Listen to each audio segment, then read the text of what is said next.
Welcome back to The Breakdown with me, NLW.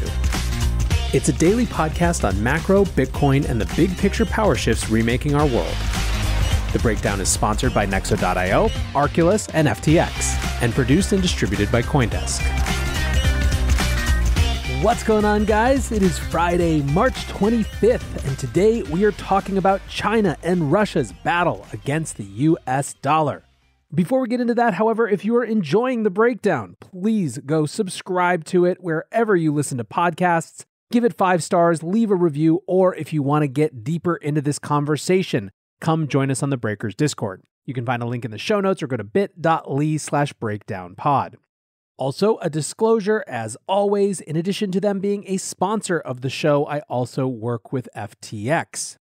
Now, we are going Big Think Friday again, which I'm so excited for. And if you are reading Bitcoin Twitter right now, you probably are convinced that the dollar is officially dead. I mean, we're talking they are singing funeral dirges and proclaiming its end. So, does Bitcoin Twitter have the right of it? Is the dollar at the beginning of its end? And either way, what is driving this conversation? The context, of course, is the ongoing war in Ukraine and how it is creating new pressures that are reorganizing the global monetary order. There are a couple of reasons that people are thinking the monetary order may be shifting under our feet. The first has to do with changing trust in the US dollar as a savings instrument. If you listened a couple weeks ago to my Bretton Woods 3 podcast, that thesis from Zoltan Pozsar was all about exactly this. To Zoltan and basically everyone else as well, there have been 2 key post-war phases in the global monetary regime. The first was Bretton Woods, the conference at which the Allies reorganized the money system in the wake of World War II. And what happened there is that basically the world's currencies would be aligned with the US dollar and the US currency would be pegged to gold. Now, as a little historical aside, it is worth noting that this wasn't the only way proposed to organize the post-world monetary system. Remember, John Maynard Keynes thought that it would be much better for the world to not be on a single sovereign's currency. He instead proposed something that he called a bancor, which would be an international settlement currency that referenced other individual sovereign currencies. That idea did, in fact, inspire the crypto protocol of the same name, and it also clearly had an influence on the initial design of Facebook's Libra project.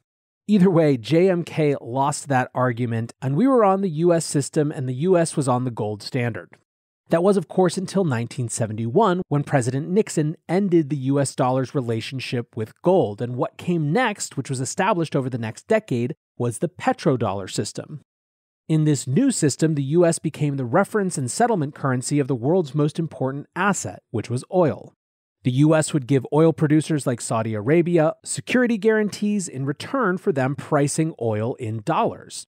And this gets us, of course, to the other parts of the new Bretton Woods II, as Zoltan put it, global monetary order, which was 1, the US enforcing open trade everywhere it had influence, which was, of course, everywhere after the fall of the Soviet Union, and 2, the US not getting involved in how the dollar was used day to day.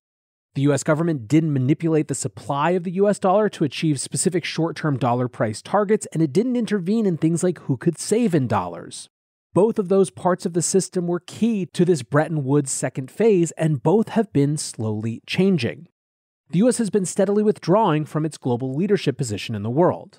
Different people pin the exact point in different ways. Certainly the last 3 administrations, Obama, Trump, and Biden, have seen a shift away from the world and foreign policy and towards prioritization of America and domestic issues. But in many ways, it goes back even farther. The 1992 presidential campaign was in part a referendum on where we wanted to focus. George Herbert Walker Bush wanted America to ask what it wanted to be in the world now that the Soviet Union was no longer the force that it had been. Bill Clinton, on the other hand, said, let's focus at home. America's response, as we know, was to go with Clinton and to focus at home. And on the one hand, this was super understandable. People were tired of the stress of the Cold War and thinking about foreign entanglements. But one of the impacts of that decision was that we never really had that national conversation around what America wanted to be in the world going forward. Because of a lack of that conversation, what we got was globalization by default, an ever-growing economic interconnection that was never really a discussion among American citizens, but was just something that slowly happened over time. Now, of course, critics of globalization tend almost always to miss the extraordinary benefits that it has created for so many. In fact, those critics have tended to be so easy to meme that I think in many ways, the real important questions of trade-offs were never discussed. Now we're living in the outcomes of a lot of those trade-offs. The hollowing out of the American middle class in exchange for cheaper stuff is the memeified version of one of those consequences, of course. But over the last couple years, the one we've been really feeling acutely is the incredible extent to which just-in-time supply chains fold over in the context of border-spanning challenges. This was made abundantly clear as COVID-19 spread across the globe, and in the US, we couldn't get such basic things as personal protective equipment for hospitals and health workers. A couple years later, now, of course, we're experiencing a new type of problem with interconnection as all of Russia's exports become unavailable to the rest of the world that need them. This sort of interconnection that we have gotten accustomed to clearly doesn't work in the context of large economies being willing to be not just belligerent, but kinetically violent with each other. But again, to recap the assumptions of this Bretton Woods II phase, one was that the US was actively interested and willing to be the policeman of global trade. That has clearly been less and less true. The other was that we were not going to mess with the USD for political means. And that has had some moments of erosion over the last decade, particularly in the context of Iran and the weaponization of the SWIFT system. And of course, that second piece has become severely compromised in the context of sanctions on Russia. I want to be clear here that recognizing that there is a cost to the weaponization of the US dollar system does not a priori imply that it's the wrong decision in the context of this belligerent, warlike imperial Russia. But we can keep having that debate separately while acknowledging that, right or wrong, there are consequences to these actions. So part of the Bretton Woods III thesis, and here I'm combining Zoltan with just a lot of general chatter, is that there is more reason than ever for nations to be wary of the US dollar-led system. Because now, if we decide you're our political enemy, we can cut you off from big parts of the economic world that you might have previously relied upon.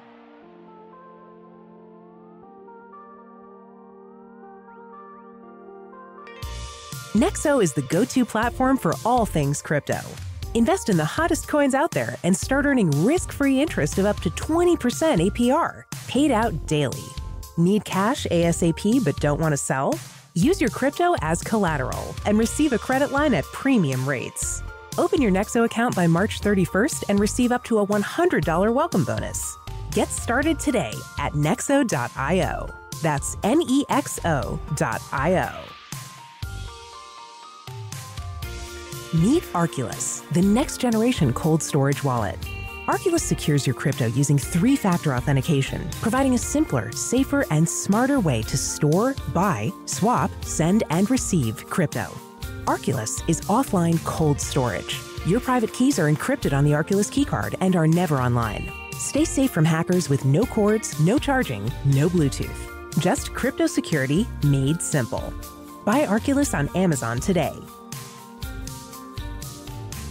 The breakdown is sponsored by FTX US.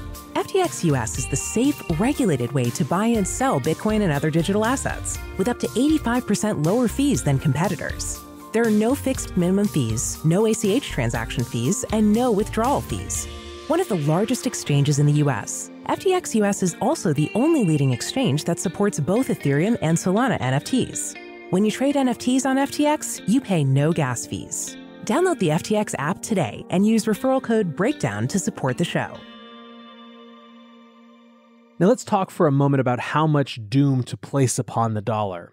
As I said, big parts of Twitter are convinced that the USD is now on its inevitable decline and that it's basically done for, it's just a matter of time. Many others in the traditional economic world agree that the US dollar has new pressures on it, that this weaponization has consequences, and that it may lead to a multi-reserve currency world. But then there are others who will make full-throated arguments for the absolute absurdity in their minds of these positions, taking the view that there is simply no other real, reasonable currency contender to the throne. So let's pick up the next part of the story there. In his Bretton Woods III note, Zoltan specifically discussed who might pick up all these cheap commodities lying around that no one else is willing to buy from Russia because of sanctions, and argues that the best candidate is obviously China. He wonders in that piece if there's going to be a new commodity-backed Chinese currency regime that starts to chip away from the dollar supremacy. And while we don't know what the eventual outcome of this will be, there have certainly been some interesting recent developments over the past couple weeks. 2 weeks ago, the Wall Street Journal wrote a piece entitled "Saudi Arabia Considers Accepting Yuan Instead of Dollars for Chinese Oil Sales." What's important to recognize here is that China is involved in a much bigger portion of the world's trade than China's currency is used to settle trade. In other words, there's a huge imbalance between the significance of China's trade and the significance of China's currency, and it has been a long-standing goal of the Chinese government to increase the use of its currency as the reference and settlement currency for important international transactions. According to the Wall Street Journal, Saudi Arabia has been in talks for about 6 years around pricing oil contracts in the yuan, but that process has now seen a dramatic acceleration. Remember, the deal with Saudi Arabia and the US has always been a security guarantee for them, and now they are starting to question our commitment to that. Saudi Arabia is pissed about a bunch of things. We don't support their intervention in Yemen's civil war. They don't like our attempt to strike a deal with Iran, who they see as their biggest regional threat. They were shocked and dismayed at our withdrawal from Afghanistan. And they don't really like that we didn't like their Crown Prince Mohammed bin Salman, or MBS, killing a journalist in a foreign embassy, a thing which then candidate Biden said Saudi Arabia should be a pariah for. There was also just the economic realpolitik that our domestic production of oil has picked up significantly, so we care a lot less about their oil. In the early 90s, we used to import 2 million barrels a day from the kingdom, and now that's less than 500,000. So, guess who is now the world's biggest buyer of Saudi oil? And guess who doesn't give a crap about what MBS does? From the Wall Street Journal, China buys more than 25% of the oil that Saudi Arabia exports. If priced in yuan, those sales would boost the standing of China's currency. It would be a profound shift for Saudi Arabia to price even some of its roughly 6.2 million barrels of oil of crude exports in anything other than dollars. The majority of global oil sales, around 80%, are done in dollars, and the Saudis have traded oil exclusively in dollars since 1974. Now, to be clear, this petro-yuan deal is not guaranteed. Again, from the WSJ, it is possible that Saudis could back off. Switching millions of barrels of oil trades from dollars to yuan every day could rattle the Saudi economy, which has a currency, the rial, pegged to the dollar. Prince Mohammed's aides have been warning him of unpredictable economic damage if he moves ahead with the plan hastily. Still, it's pretty clear when you look at this situation that Saudi Arabia feels pretty high up on the list of countries that feels like they need to diversify their international backing in terms of everything from security guarantees to economic cooperation to foreign exchange reserves. Okay, so there's the China and Saudi Arabia side, but then there's another piece of this which brings us back to Putin. A key thing to remember here is that everyone is still buying energy from Russia. Everyone more or less has to. So Putin is now biting back against sanctions with the one thing he has. On Wednesday, he said, "I have taken the decision to switch to ruble payments for our natural gas supplies to the so-called hostile states." Basically, he's forcing European countries to buy rubles to buy oil and natural gas, which is effectively forcing his enemies to prop up his currency. On Wednesday after this announcement, the ruble gained 7% against the dollar, its best day since before the conflict began. Now, there is a lot of talk from the European nations around this being a breach of contract and going into arbitration. Call me cynical, but I don't think that really matters to Vladimir Putin. European gas benchmarks climbed as much as 34% after Putin issued his demand. Professor Richard Werner, the author of Princes of the Yen, wrote, "Brilliant move by Vladimir Putin to sell Russian oil and commodities only against rubles from now on. Ruble demand boosted, the end of the petrodollar. Russia has adopted the former US petrocurrency policy, the West now scrambling for rubles." Mark Ames, the former editor of the Exile and 90s Moscow tabloid, wrote, "So now EU has a choice, either collapse their own economies and face political unrest, or break their own sanctions against the Russian central bank and prop up the ruble." Benjamin Norton, the editor at Multipolarista, wrote, "Geopolitical trolling. The EU is waging brutal economic war trying to devalue Russia's currency, the ruble. But Europe still depends on cheap Russian gas. So now Putin says Russia will only send Europe gas if they pay in rubles, which will strengthen it." Robin Brooks, the chief economist at the Institute for International Finance, says Russia's financial conditions are easing. After the initial shock of sanctions, financial conditions tightened due to ruble and equity falls. But half that has now unwound, not because sanctions don't work, but as hard currency inflows from energy exports are a loophole for Putin. Now, it's important, I think, to break apart the threat to Europe and the challenge it creates for them versus the threat to the US dollar. In fact, there are plenty of people out there who don't see this as particularly relevant for the dollar at all. Brent Johnson of Santiago Capital, best known for his dollar milkshake theory, says, "If I'm understanding correctly, Putin is now going to trade his greatest asset, which is finite in supply, for a fiat currency which is infinite in supply and that he has the ability to print at will. Surely a 3D chess strategy if ever there was one." So, to take a moment to sum up, we have the long-term trend of the US withdrawing from the world. We have the weaponization of the dollar system. We have a commodity shortage and crisis and Russia thrusting the ruble into the center of it. And we have Saudi Arabia and China getting closer. Big picture power shifts, am I right? But of course, it wouldn't be 2022 without a little tiny Bitcoin inclusion. From the block yesterday, Pavel Zavalny, who heads the Russian State Duma's Committee on Energy, held a press conference with the Russian government news outlet Russia Today on March 24th. In it, he tried to explain how Russia would move away from selling its natural gas for dollars and euros when global energy markets are overwhelmingly denominated in the two. After naming friendly nations like China, Turkey, and Serbia and Russia's willingness to trade with them for their own currencies, Zavalny said, quote, "The set of currencies can be different. It's standard practice." In what resembled an afterthought rather than a statement of policy, Zavalny went on to say, "If it's in Bitcoin, then we'll trade in Bitcoin." Of course, this is getting picked up all over the internet. I firmly agree with the block's characterization of this as in what resembled an afterthought. But it also probably conveys that Bitcoin is on their mind. As you've probably guessed, I think it's far too early to write funeral dirges for the dollar. I think that no one knows exactly what happens next because the combination of factors that will shape how the global economy and the global monetary system resolve themselves from this is so immense that it is truly unknowable. But it has never been more clear that we are in an inflection point moment and something will be different on the other side. For now, I want to say thanks to my sponsors, Nexo.io, Arculus, and FTX, and thanks to you guys for listening. Until tomorrow, be safe and take care of each other. Peace.